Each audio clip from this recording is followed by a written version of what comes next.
വഖഫ് ബോർഡിനോട് വിശദീകരണം തേടി കേന്ദ്ര സർക്കാർ. മുനമ്പത്തെ 404 ഏക്കർ ഭൂമി കേന്ദ്ര സർക്കാരിന്റെ വഖഫ് വിവരശേഖരണ പോർട്ടലിൽ രേഖപ്പെടുത്തിയ നടപടിയിൽ കേരള സംസ്ഥാന വഖഫ് ബോർഡിനോട് കേന്ദ്ര ന്യൂനപക്ഷ മന്ത്രാലയം അടിയന്തര വിശദീകരണം തേടി.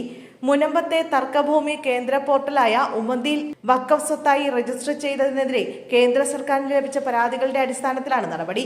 വഖഫ് ബോർഡിന്റെ നടപടി ചൂണ്ടിക്കാട്ടി BJP സംസ്ഥാന അധ്യക്ഷൻ രാജീവ് ചന്ദ്രശേഖർ MLA-യും കേന്ദ്ര ന്യൂനപക്ഷകാര്യ മന്ത്രാലയത്തിന് കത്തയച്ചിരുന്നു.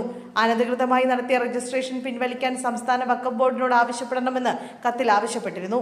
കേന്ദ്ര ന്യൂനപക്ഷ മന്ത്രാലയത്തിന്റെ ഡിജിറ്റൽ പ്ലാറ്റ്ഫോമായ ഉമദി പോർട്ടൽ രാജ്യത്തുടനീളമുള്ള വഖഫ് സ്വത്തുക്കളുടെ കൃത്യമായ രജിസ്ട്രേഷനും തത്സമയ പരിശോധനയും നിർബന്ധമാക്കിയിരുന്നു. ഇതിന്റെ ഭാഗമായി മെയ് മാസത്തിൽ കേരള വഖഫ് ബോർഡ് മുനമ്പം ഭൂമിയുടെ വിവരങ്ങൾ ഈ പോർട്ടലിൽ ഉൾപ്പെടുത്തി.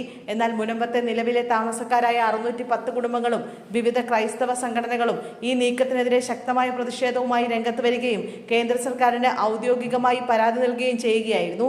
ഈ പരാതികൾ വിശദമായി പരിശോധിച്ച ശേഷമാണ് കേന്ദ്ര മന്ത്രാലയം വഖഫ് ബോർഡിനോട് വിഷയത്തിൽ വ്യക്തമായ മറുപടി ആവശ്യപ്പെട്ടിരിക്കുന്നത്. UDF സർക്കാർ അധികാരമേറ്റതിന് തൊട്ടു പിന്നാലെയാണ് മുനമ്പം വിഷയം വീണ്ടും സജീവ രാഷ്ട്രീയ ചർച്ചകളിലേക്ക് വഴിമാറുന്നത്. മുനമ്പം ഭൂമി വഖഫ് സ്വത്തല്ലെന്നും തങ്ങൾ അധികാരത്തിൽ വന്നാൽ 10 മിനിറ്റ് കൊണ്ട് പ്രശ്നം പരിഹരിക്കുമെന്നും മുമ്പ് പ്രതിപക്ഷ നേതാവായിരിക്കെ മുഖ്യമന്ത്രി VD സതീശൻ പ്രസ്താവിച്ചിരുന്നു. എന്നാൽ പുതിയ രജിസ്ട്രേഷൻ നടപടിയോടെ പ്രശ്നം കൂടുതൽ സങ്കീർണമായതായി കത്തോലിക്ക സഭ മുഖപത്രമായ ദീപിക ഉൾപ്പെടെയുള്ള മാധ്യമങ്ങൾ കടുത്ത ഭാഷയിൽ വിമർശിച്ചിരുന്നു. LDF സർക്കാരിന്റെ കാലത്ത് രൂപീകരിച്ച വഖഫ് ബോർഡ് പുതിയ സർക്കാരിനെ പ്രതിസന്ധിയിലാക്കാനും രണ്ട് വിഭാഗങ്ങൾ തമ്മിൽ വർഗീയ ചേരിതിരിവുണ്ടാക്കാനും ബോധപൂർവം രാഷ്ട്രീയ പ്രേരിതമായി ചെയ്ത നീക്കമാണിതെന്ന് മുഖ്യമന്ത്രി VD സതീശൻ കഴിഞ്ഞ ദിവസം കുറ്റപ്പെടുത്തിയിരുന്നു. നാളെ നടക്കുന്ന വഖഫ് ബോർഡ് യോഗത്തിന് ശേഷം നോട്ടീസിനെ കുറിച്ച് പ്രതികരിക്കാമെന്ന് KS ഹംസ പറയുന്നു. അതേസമയം ഇക്കാര്യത്തിൽ ബോർഡ് നിയമോപദേശം തേടി ുണ്ടെന്നും ഇതനുസരിച്ച് മാത്രമേ അനന്തര നടപടികളിൽ അന്തിമ തീരുമാനം എടുക്കുകയുള്ളൂ എന്നാണ് സൂചന.